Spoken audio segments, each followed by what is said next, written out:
I did some digging, right? Because I don't know loads about Liam Rosenior, right?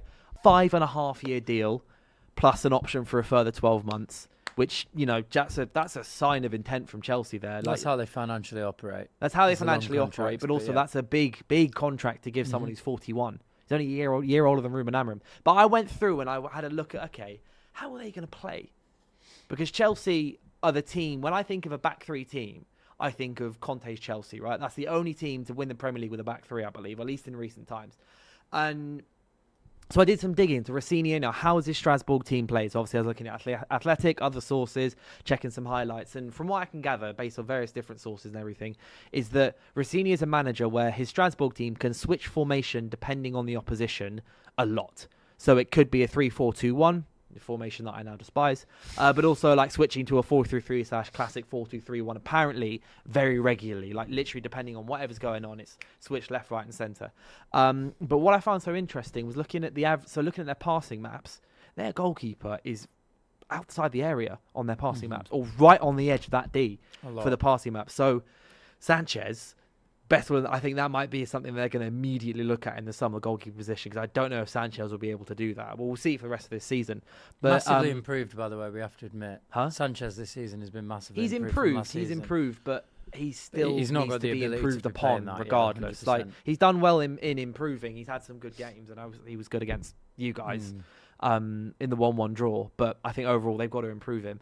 But another one was that so for context, this is a stat for you. No League One goalkeeper with over 900 minutes averages more touches outside their penalty area than Penders, who averages 39.4 a game. Touches outside the area. That's nuts. How crazy is that? That's like triple Ederson stuff. Yeah. I was about to say, Ederson was mad when he came in. That's nuts. When he was running into midfield occasion. Was it against Leicester? I think it was. I think the Wolves game. Or the Wolves when he took it out, and he did like a little cross to the halfway line. And he probably only had about 10 touches outside the box. That's 39. Yes, in the Premier League, that's either fantastic or he's getting eaten alive. That's not going to happen in the Premier League. I don't think it'll be happening in the Premier League, but he's going to try, realistically, he's already employed by Blueco. Yeah. They know what they're getting. So outside the box, in the midfield, short, sharp passing is a key component of his style. The extent to which side sticks to those principles is particularly noteworthy, with only PSG and Barcelona having a lower share of their passes being long hits. So more than 35 yards than Strasbourg, 6%. So only 6% of Strasbourg's passes are over 35 yards. That's short, snappy, quick. They've got the players to do it, Chelsea, though. They do. They've got the players to do it. I quite like the appointment, and I think that Chelsea fans who I've seen on social media are being, in my opinion, and this might be completely wide of the mark, I think they're being way too harsh on the ownership, and I think they're being way too harsh on Liam Rosenior. I think that under Abramovich, Chelsea fans got used to winning all the time, and if someone didn't win for one season, they'd get replaced by another manager who would then be embedded until they won, and then as soon as they got slightly worse than winning, then they'd get sacked, they'd get another manager in who would win again. And that was their philosophy, and we always used to laugh at that philosophy. As fans of other teams, we always said, that's ridiculous. Chelsea sacked their managers too quickly. Yeah. We always said that. Now they've changed tack. They went with Graham Potter. They gave him a fairly long contract, I think 3.5 years for Graham Potter. Someone who was identified at Brighton as playing really nice football. It was going to take a while. Okay, it didn't work in the end. That's absolutely fine. They've gone for Pochettino, another one who is a bit more of a project manager. He's not going to come in and win you things instantly. It didn't work out in the end. Enzo Maresca, another project manager. It didn't work out in the end. But all of these managers, it's not like this Liam Rosenior is like a massive outlier. He's following the trend of what Chelsea want, which is someone who can go there. Yes, they need results quickly, but someone who can build a little bit of a dynasty. And I think people are being way too disrespectful of him. And I think people aren't realising that Chelsea now are just running how a normal football club runs, which is trying to... I think so. I think in their managerial appointments, I genuinely think that they're trying to prepare for the future. This Liam Rosenior thing, it's not like a complete... It's not a gamble. It's not a complete one. It's a gamble, but it's not like a complete random, let's pick a name out of a hat sort of thing. They've identified him as someone who is a very, very talented young manager who plays a style of football that they want to play. That's why he's in there. And I think there's been way too much disrespect too early on. And maybe I'm wide of the mark because I feel like no Chelsea fan is going to sit there and agree with me. But I don't think that this is that bad. I think Maresca should have kept his job, but I don't know what happened there. Maybe the relationship deteriorated. But Maresca seemed like a manager. Is it an extent of, do they want something long term, or do they think they want something long term but they don't actually? I know that's a bit of a meta question, but it's like they think they want something long term, but then they don't actually stick it out.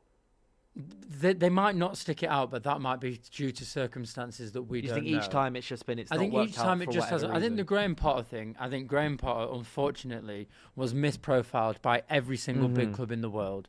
I think he probably, let's be honest, isn't as good a manager as we all thought he was. That was proved at West Ham. He's now in the Sweden national team. Okay? Yeah. We all thought that in 10 years, when he was at Brighton, we all thought in 10 years he's going to be United manager or Chelsea manager or England manager. We all thought that. He was misprofiled. I think the other ones just haven't worked out.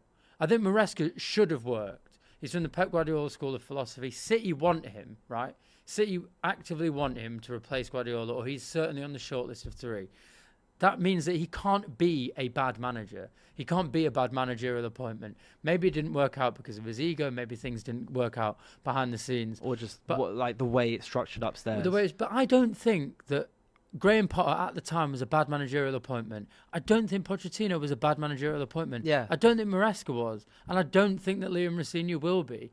I think Chelsea fans are collating too many things and they're saying, oh yeah, but we haven't won a big trophy in so long, even though they won the Club World Cup, which you can take it however you want. They think because they haven't won the Champions League or the Premier League in so long, this is just another example of failure. I think this is quite an exciting time. You've got a manager who has worked under the branch of clubs. You've got a manager who plays exciting football. You've got a young manager. You've got an English manager. I just think it's fairly exciting. I know Chelsea fans have a huge high ceiling for their expectations of always wanting to win. I don't think it's that bad. Do you agree? You don't... No, I think that Chelsea will eventually find what they want, but I think they don't actually quite know what they want, but they'll know it when they see it. And you think Rosenior's not that? He could be it. He could be it. I think part of me thinks that because people are so from minute one against it, or all I've seen is just Matisse jokes ever since they were first linked with him. That almost tells me that it probably is going to go well, because when you've got high expectations of it, maybe it's like bringing Poch in, who was doing so well at Spurs, bringing, Maresca's under, ex-Man City under coach. Look what Arteta's done since leaving Man City, etc., etc. They've gone, this is going to be good, and it's not worked at United. It was Ruben Amorim. We've got our new flashy manager. Mm-hmm. He plays a revolutionary style of football. We're going to knock it out of the park. Then and then it's all going to. But now it's kind of this is a bit dead. Expectations are here, so almost that's gonna work in his favour. He'll put a few wins together, and suddenly it's you know what, I got this. But one more thing, just some extra news I want to bring out in the last couple of minutes, just before we close up, is according to Bild, the German outlet, Luis Enrique has refused to extend his contract with PSG because he wants a new challenge in the summer.